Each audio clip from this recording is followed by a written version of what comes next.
So now we wait to hear from the chairman of the Judiciary Committee, Chuck Grassley. Is he going to schedule a hearing where we can hear from Kavanaugh's accuser and Kavanaugh himself? Is he going to delay the proceedings scheduled for Thursday to vote out of the committee on Kavanaugh's nomination, send it to the full Senate? We don't know yet, but we do expect to see him back here at his office sometime soon.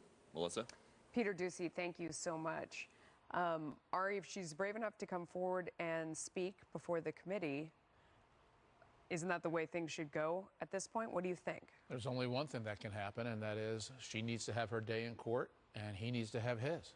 They both need to come and testify under oath to the Senate Judiciary Committee and let the senators make independent judgments about the honesty, the validity, the context, whether it's true, not true, misremembering or not. And remember, Judge Kavanaugh has 100% denied it. He needs to be put to the questioning as well. And then the constituency who watches it. We, the American people, can watch and weigh in with our senators to see if we believe or don't believe. It's a very sad end to what's been a relatively good substantive process until now. Yeah. Jessica?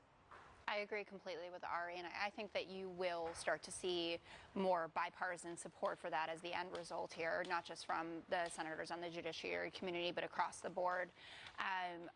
Sunday was very different from Friday when we heard these accusations coming out that it was so quick for her to put her name to it. As for whether Democrats were sitting on this, my understanding is that Dianne Feinstein, and you can see the letter that she sent Senator Feinstein published as well on the internet now, was very clear that she wanted this to be kept confidential. And that's what Dianne Feinstein was trying to do to protect her identity here. But the day in court is the only way forward. And we really need to grapple with the fact that we have now become a society that believes women. Things are very different from when Anita Hill stood up there and Clarence Thomas was getting confirmed.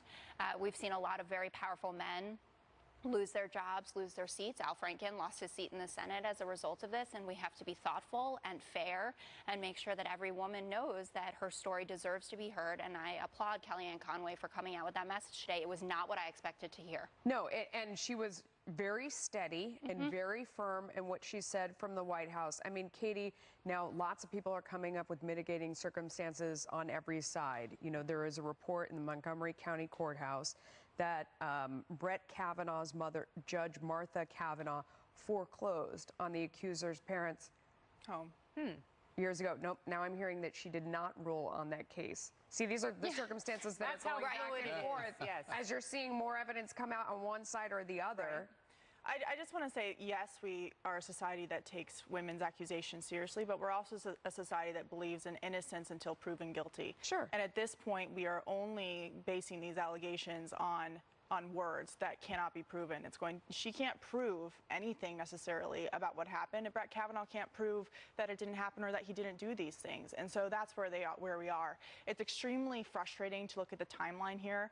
It's very difficult to accept that this wasn't a political calculation, considering the timeline of Dianne Feinstein finding out about this in July, this woman going to the Washington Post, and then this argument that Dianne Feinstein was trying to protect her identity, but then released this statement last week that she has an anonymous woman who wants to come forward with these accusations. Apparently that came after reports that this was getting leaked out, and that's why she tried to get in front of it. For her to come out with a public statement that she knew was going to get all of the media attention by saying, I'm referring this letter to the FBI, of course her identity was going to come out, and if she wasn't part of this political process, the pressure would be on because Dianne Feinstein released that statement.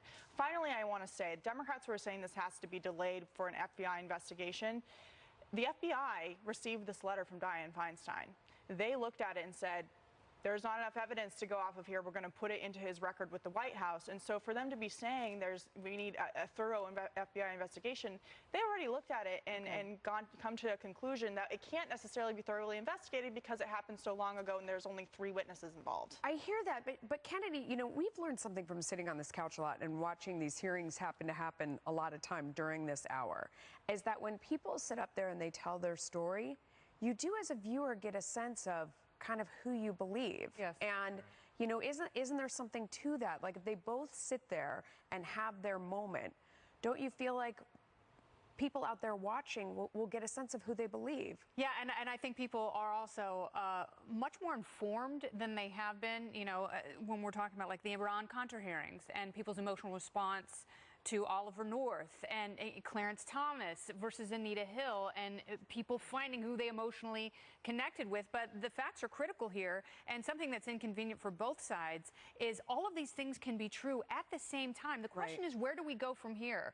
So if Judge Kavanaugh somehow loses this confirmation fight or withdraws his name now from consideration, who does the president nominate, and is there a backlash against Democrats for that, for compressing this timeline and bringing up the information so late in the game, which seems very unfair to the process? Now, are Democrats rolling the dice that they will have the Senate majority after the midterms, and that's why they're doing this as, you know, a quid pro quo against the Merrick Garland nomination? Right. So, and I think voters could be really upset by that, because we were having a substantive conversation. There were senators, Democrat and Republican alike, who were posing, you know, challenging questions to this judge. But now, where do we go with this process, and what is the threshold in this conversation we're having about the Me Too movement? So, Ari, I mean, obviously the most important thing is to try and figure out what the truth is. Way beyond that is the political implications, and Kennedy brings up this idea of a potential backlash.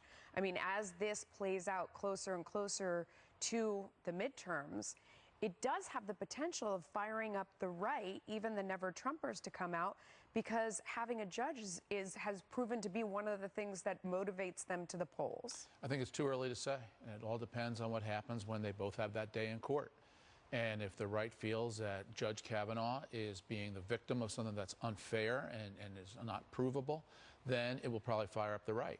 If, on the other hand, she comes across as eminently credible and he doesn't, then it's going to put a lot of pause into the right, because they're going to think, we just can't win. No matter what happens, it doesn't work. But there's a bigger ethical issue I want to get to here, too. Yeah. And I want to say this with a lot of sensitivity, because these are sensitive issues. But high school behavior. How much in society should any of us be held liable today when we've lived a good life, an upstanding life by all accounts, and then something that maybe is an arguable issue took place in high school?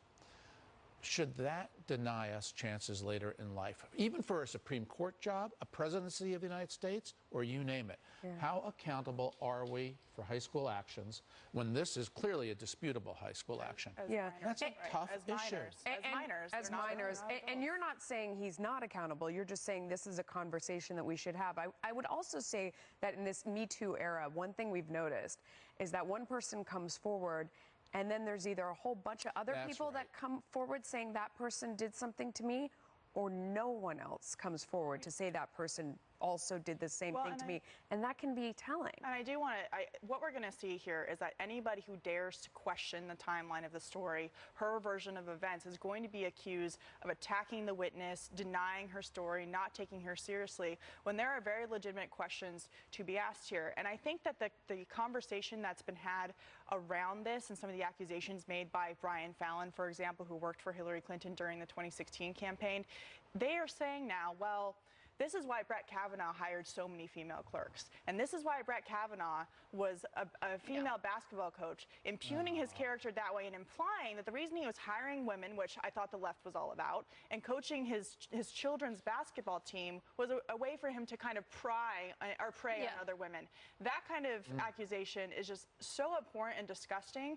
And so there are two sides to this. I hope we get to the bottom of it. I think they should each be on an equal playing field. I think his word is equal with hers at this point. There is zero proof that we've seen in terms of hard evidence, and that is what we have to go on. Can I just say, I totally agree with you. I actually didn't see that Brian Fallon comment. I in no way think that this has any bearing on how Judge Kavanaugh has lived his life since, and the basketball team and all that. I understand why they did bring out those people to speak to his character. That doesn't mean there isn't legitimate concern about what he did then or how he would rule in judicial opinions, which is really what this is all about. But to your point about what we could be held accountable for when we are teenagers, this gets back to the conversation we had post-Access Hollywood tape about what's locker room talk or what's boys being boys.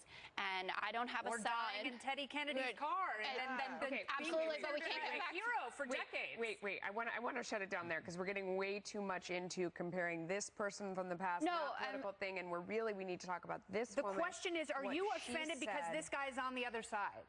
And if the shoe is on the other foot, and if I'm offended because he might have put his hand over a woman and a young girl's mouth to not hear her screams. We can no longer have subjectivity. We have to have objective standards. That's only fair. We have to hear from both of them, and we have to clear our minds of whatever other baggage we're trying to bring to this case and listen to what they both have to say. It seems to be the only way forward. Otherwise, you're right, because otherwise there's a cloud over him. He cannot be confirmed under these conditions. Newly released bombshell testimony from former FBI official Lisa Page indicating federal investigators had no evidence of Russian collusion with the Trump campaign leading up to Robert Mueller's appointment. What that says about bias at the FBI. Plus, Hillary Clinton and